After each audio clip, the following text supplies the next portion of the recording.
Di dalam pasal ke-9, yang buta itu tidak buta, yang tidak buta itu buta.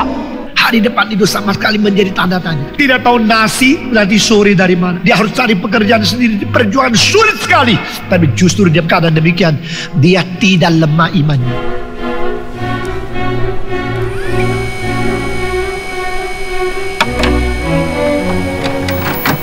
Saudara-saudara, pasal ke-8. Yesus mengumumkan di dalam Yohanes, "Akulah terang dunia." Maka pasal 9, cahaya dari surga ini memberikan cahaya untuk menyatakan kuasa atas penglihatan manusia dengan memelekkan mata seorang yang buta.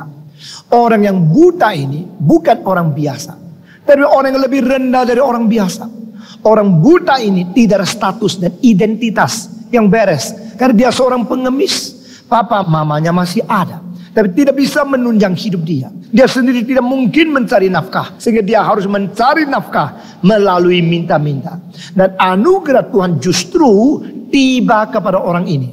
Dan saya kira dengan teliti kita mempelajari, orang ini mempunyai sesuatu keadaan mata rohani yang tidak buta. Saudara-saudara, setelah Kristus melakukan mujizat, setelah Kristus mencelikkan mata orang buta ini, orang Farisi menemukan orang yang buta yang dicelikkan. Tanya, siapakah yang telah mencelikkan engkau? Dia mengatakan, Yesus yang telah menyuruh saya untuk mencuci tanah yang ditaruh di atas mata saya. Saya bersihkan diriku di dalam kolam Siloam. Dan pada waktu itu saya sudah dimelekkan, saya sudah dicelikkan. Sesudah itu mereka mengatakan, betulkah engkau dicelikkan? Betul. Mereka tidak percaya. Mereka bukan tidak percaya dia sudah dicelikkan, mereka tidak percaya dulu dia buta. Nah saudara-saudara, orang kalau sudah menetapkan tidak percaya, pasti ada alasan untuk tidak percaya. Betul gak? Di belakangnya ada sesuatu sentimen, yaitu asumsikan orang ini bikin-bikin berita sendiri. Maka cara terbaik adalah pergi kepada orang tuanya, atau panggil orang tuanya maju ke sini, lalu diperiksa. Alkitab mengatakan mereka menjawab dengan sangat lincah, sangat pintar, sehingga tidak ada sesuatu yang bisa ditangkap di dalam tangan mereka. Apa yang dijawab? Dia tidak menjawab, Yesuslah yang telah mencelikkan dia. Kalau Yesuslah yang telah mencelikkan dia, pantasan mereka akan tanya lagi. Kalau demikian, Yesus mencelikkan dia, bagimu Yesus siapa? Dan mereka kalau mengatakan Yesus pasti adalah nabi, atau Yesus pasti adalah Tuhan, pasti mereka akan dikucilkan. Itu sebab orang tua ini mereka tidak sebut nama Yesus. Mereka tidak menyebut dia dan jabatan sebagai Kristus di dalam diri Yesus Kristus. Dia hanya berkata, dia sudah dewasa, tanya kepada dia. Yang kami tidak tahu siapa yang memelekkan dia, bagaimana dimelekkan, kami juga tidak tahu. Kami tahu satu hal, dia anak kami. Dia anak kami yang sejak lahir kami tahu dia buta. Tapi dia sekarang sudah lihat, karena dia sudah dewasa. Tanyalah sendiri kepada dia. Nah saudara-saudara, mereka mau berkat Tuhan, tidak mau Tuhan pemberkat.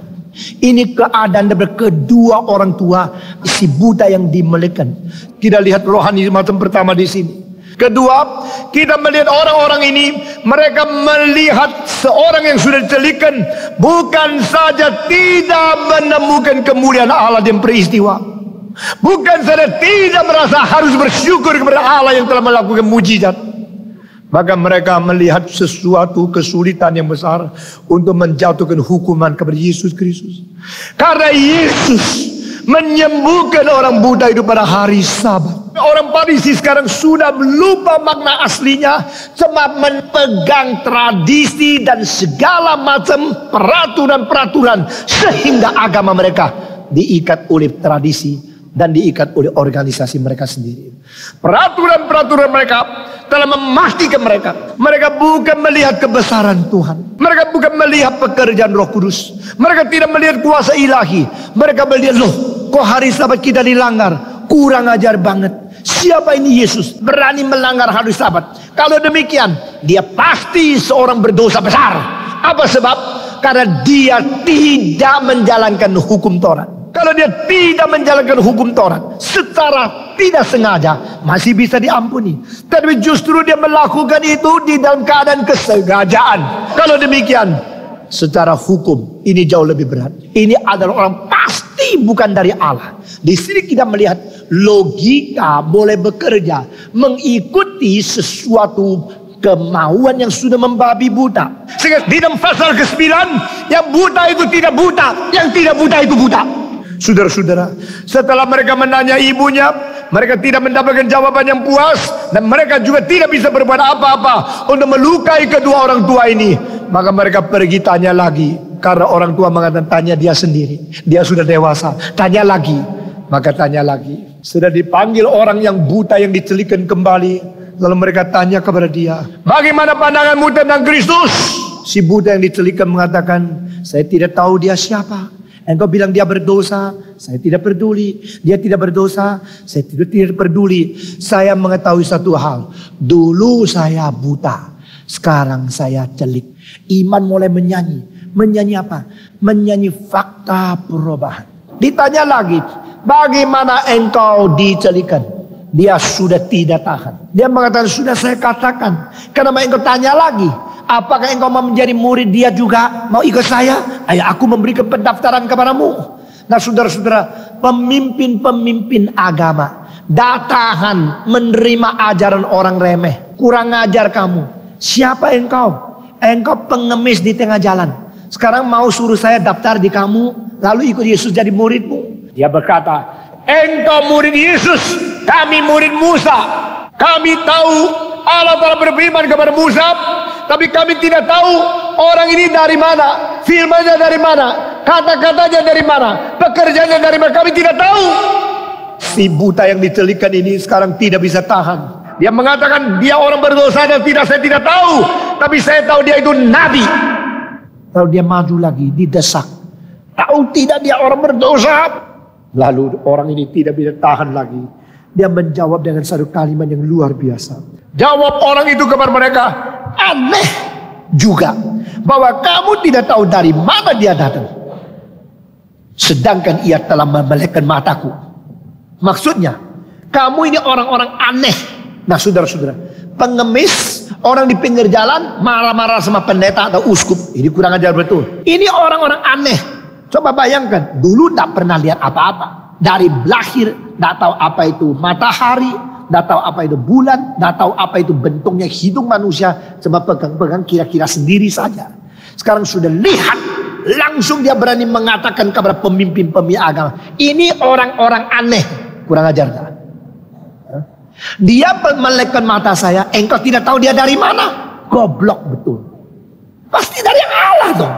Nah di sini dari nabi menuju kepada dia dari Allah mulai muncul. Sudah melihat sekarang begitu perkenalan dia tentang Yesus Kristus terus bertambah. Siapa dia? Dia nabi. Siapa dia? Dia dari Allah. Kalau dia bukan dari Allah, mana mungkin? Dari sini dia mengatakan, engkau mengatakan dia bukan dari Allah. Dari mana dia datang? Sedangkan engkau melihat bahwa dia telah memelekkan mata saya. 31 satu ayat yang besar sekali. Kita tahu bahwa Allah tidak mendengar orang-orang berdosa, melainkan orang-orang yang saleh dan yang melakukan kehendaknya. Nah saudara-saudara, ini tidak diajarkan oleh orang tuanya. Ini tidak diajarkan oleh orang-orang Farisi. Tapi ini sesuatu pencetusan konsep agama dia sejak dia kecil. Jadi meskipun dia dianggap pengemis, dianggap seorang yang rendah, yang hina, anak buangan di masyarakat, tapi di dalam hati dia mempunyai konsep yang luar biasa. Dia mempunyai pengetahuan kalau orang hidupnya kotor, hidupnya penuh dengan dosa, tidak usah doa. Kalau dia berdoa, doa pun tidak didengar. Nah saudara-saudara, mengenai doktrin ini benar berapa puluh persen saya tidak jawab pada hari ini. Tapi di sini konsep yang sangat indah dari seseorang yang dihina oleh masyarakat. Dia mempunyai konsep lebih baik daripada konsep-konsep orang-orang yang sudah menjadi pemimpin agama. Dia mengatakan, bukankah kalau orang itu tidak saleh? Bukankah kalau orang itu berdosa dan tidak melakukan kehendak Tuhan, Tuhannya tidak didengar?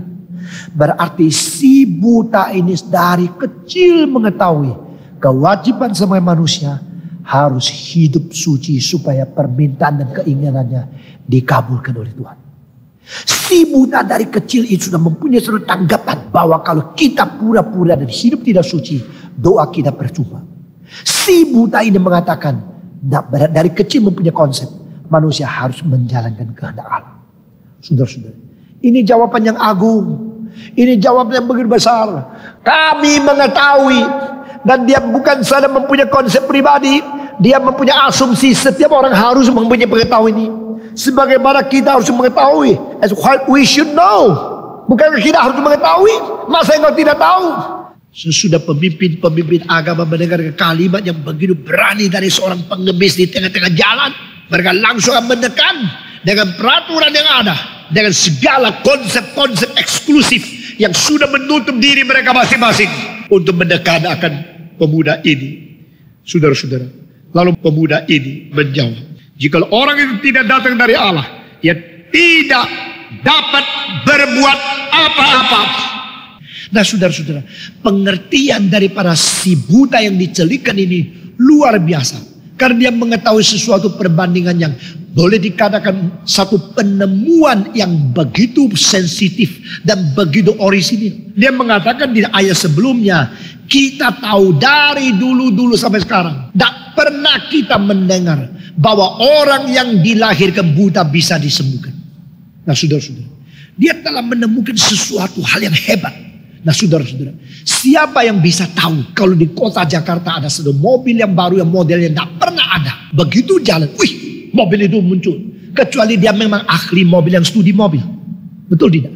Orang yang mengetahui arloji, langsung ada model Rolex yang mana, Piaget yang mana. Dia langsung saja, ini tidak pernah ada. Ini lain sama yang lain, lainnya di mana? Sudah beda 15 derajat, gininya. Dan segala sesuatu dia tahu. Langsung tahu ada mobil baru, langsung tahu ada sesuatu yang lain, langsung tahu sesuatu yang belum pernah ada. Orang itu pasti expert. Ini sebab saya kira si buta ini luar biasa. Karena waktu dia dibutakan, dia tidak hanya terbius dengan keindahan yang dinikmati. Waktu dia dicelikkan, lalu dia pikir-pikir lagi, orang buta dicelikkan. Mungkin sebelumnya ada juga, tapi orang buta yang sejak lahir buta dicelikkan, tidak pernah ada. Jadi dia langsung merasa ini unik, ini luar biasa. Dan orang yang menjalankan ini juga orang pertama. Kalau saya orang pertama yang dari lahir buta dicelikkan, maka dia orang pertama mencelikkan orang sejak lahir sudah buta. Kalau demikian siapa dia? Dia pasti luar biasa. Pengertian itulah yang akibatkan dia dekat dengan Yesus. Orang buta yang dicelikkan ini sudah mempunyai iman yang meloncat tinggi lebih daripada semua orang sebelum dia. Sehingga dia melihat Yesus begitu jelas. Sesudah demikian, mereka bukan saja disadarkan. Mereka yang sudah mengambil keputusan tidak mau percaya. Makin dengar, makin keras. Makin dengar, makin keras.